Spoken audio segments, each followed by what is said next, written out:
George Santos. Oh, boy. And this is partially my fault.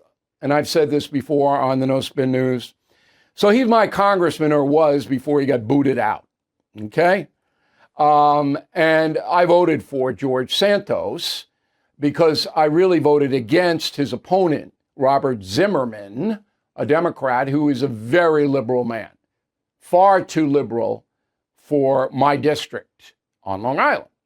Santos wins. I didn't vet Santos. I don't have time to vet congressmen, but he was my congressman, so I should have vetted him myself. But I didn't. That's my fault, and I apologize for that. Now, Santos is criminally charged. Conspiracy, wire fraud, false statements, falsifying records, aggravated identity theft, on and on and on and on. 23 fraud-related charges, federal charges. Santos will be convicted. He will do time. Okay? We don't know where he is. He was spotted in December in Manhattan, but we can't find him. I looked. We don't know. So that seat is empty. I don't have a congressman right now. But on Tuesday, February 13th, there is a special election.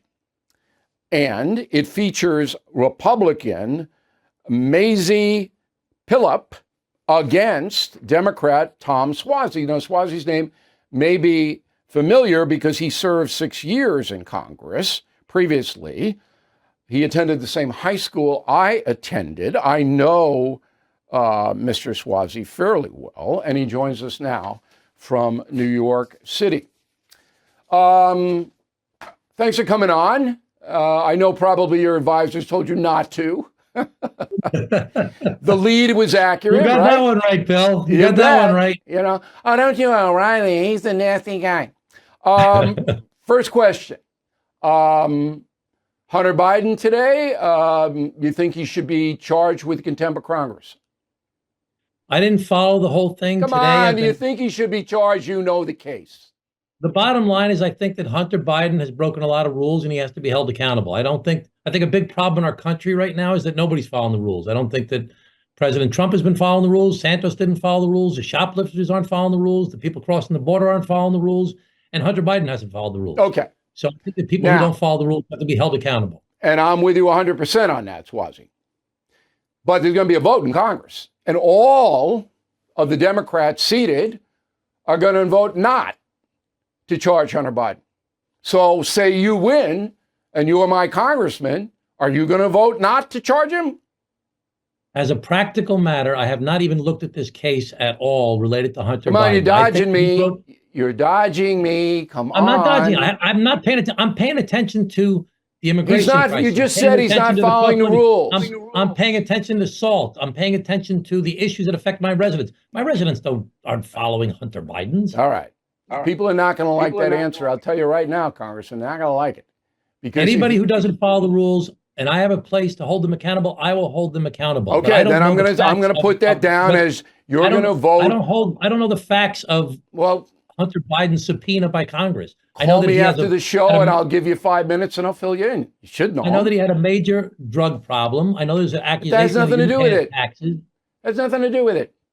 The grift that he pulled off to the tune of more than $20 million he's under federal charges, which he'll answer later this week. And now he doesn't sit for a deposition. Taxes, right? Yeah, for dodging taxes. And now he won't sit for a deposition in front of Congress. You can't do that. All right, let's move on. There was something about how he showed up and he wanted it to be public and they wanted it to be private. That's all. I really don't know the facts. Okay, well, you should. Now, I have voted for you in the past. I know that it's embarrassing. All right, I don't want you to use it in a TV commercial because Peter King is mad at you already for doing that. But I don't think that you're a loon. I don't think that you're a progressive loon. I've watched your career. I mean, Mayor Glenn Cove, I know who you are. But the pressure in Congress, particularly the House, even though Nancy Pelosi's not the speaker anymore, is so intense that the moderate Democrats disappear. Because if you go against the progressive orthodoxy, they isolate you. And that's why people don't vote for moderate Democrats, because they're afraid once you get in there, you're going to go along with the progressive loons. Valid fear? I've been in public. I've been in public life for a long time. And when I was in Congress, I was the vice chair of the Problem Solvers Caucus, 25 Democrats, 25 Republicans. We met every week to try and find common ground to try and get things done. Newsday just did a front page story about me and my opponent, and they said about Tom Suozzi, during his career, he is hewed to the center lane. They said that I was in the top 15% of bipartisan members And of that's Congress. true. You don't have to 90%. convince me. And remember, I'm going to vote and I'm a constituent. That's true. But once you get in there, the pressure on you will be immense to go along with the Biden administration. I know you don't believe in an open border. I know you don't. I certainly don't. Are you going to go up against Biden? I sent a letter to the president the other day and said that we have to make a deal on the border, that we have to secure the border and treat people like human beings. I wrote an op-ed piece with Peter King that the New York Times printed, and they gave it the headline, The Grand Compromise, that talked about securing the border, generating fees from people that would generate $10 billion. $5 billion go to the Republicans, $5 billion go to the Democrats. They want to build a wall. The Democrats want to do radar and more immigration judges and more processing. Make a deal. We've been fighting about this since Ronald Reagan. We have not addressed the border or immigration in a comprehensive way. All right, but in order to make that deal, in order to make that deal, you're going to have to go up against. But I think I've always done that. Biden will make the deal because Barack Obama told him to. And I talk about that on the Hannity radio show. I'll probably do it tomorrow on this broadcast, but I want to get a little bit more information. All right, now the bottom line is, Bill, you followed me. I've stood up to my own party when I thought they were wrong on many occasions. I ran for governor of New York twice. I got my butt kicked both times because I wasn't progressive Why enough. is that? Why did you lose to Hochul, who obviously is under the spell of the progressives, and hundreds of thousands of New Yorkers are leaving the state? Why do you think you lost to her? I thought you had a chance. I lost to her for the same reason I lost to Eliot Spitzer, is I just wasn't progressive enough for a primary. In primaries, why don't you switch parties then? Why don't you become a Republican? Why do you want to deal with these mad people, these crazy Nobody people? likes a think, first of all. I'm not going to switch after this stage of my career. Let me just say this very clearly. The far right controls the Republican primaries. The far left controls the Democratic primaries. That's what's wrong with our country.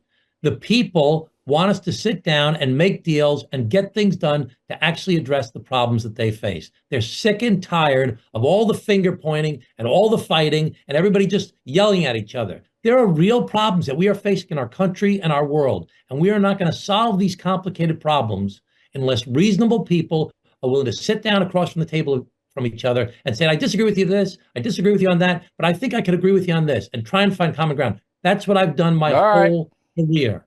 Well, if you win, obviously I'm going to follow everything you do because that's my district.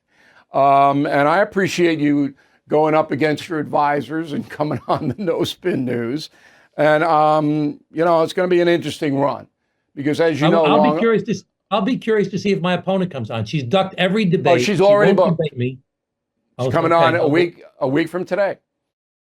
Everything is expensive these days. You know that. The government is printing trillions of dollars and consumer prices higher than ever.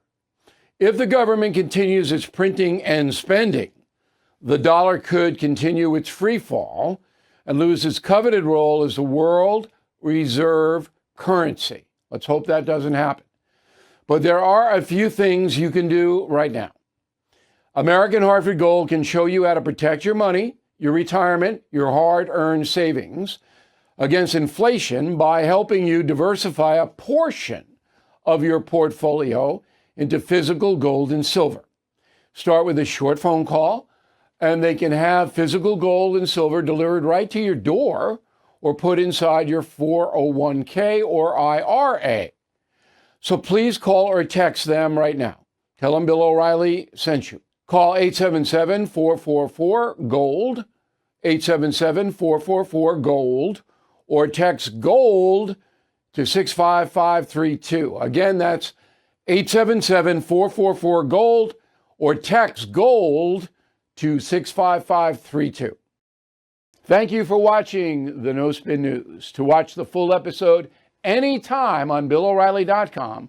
Please sign up to become a premium or concierge member.